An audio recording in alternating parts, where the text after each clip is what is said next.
আসসালামু আলাইকুম।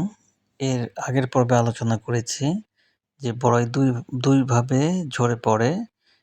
তার প্রধান একটি সমস্যা ছত্রাকের জন্য, সেটা আলোচনা করি। এই পর্বে আলোচনা করব পোকা কারণে যে ঝরে পড়ে তার প্রতিকার ও দমন কী। যদি দেখেন সকালে গিয়ে অসংখ্য পড়ে আছে, তাহলে বুঝতে পারবেন এটা হচ্ছে পোকা দ্বারা ঝরে যাচ্ছে। সেই ক্ষেত্রে অবশ্যই আপনাকে স্প্রে দিতে হবে। এরা রাতের বেলা খেয়ে ফেলে বড়ই এবং ফুল এবং পাতা। দেখা যায় সকালে গিয়ে দেখবেন অসংখ্য পড়ে আছে। সেক্ষেত্রে স্প্রে বায়ারের ডিসিস, সিনজেন্টার, ক্যারাটে এই জাতীয় ওষুধ এবং অটো কোম্পানির 7 পাউডার যেকোনো একটি স্প্রে করতে পারেন। যদি অটো কোম্পানির 7 পাউডার পান সবচেয়ে ভালো হয়। ১৬ লিটার পানিতে ৩০ গ্রাম হারে। প্রথম স্প্রের পর ৭ থেকে ১০ দিন পর আরেকবার স্প্রে দিবেন।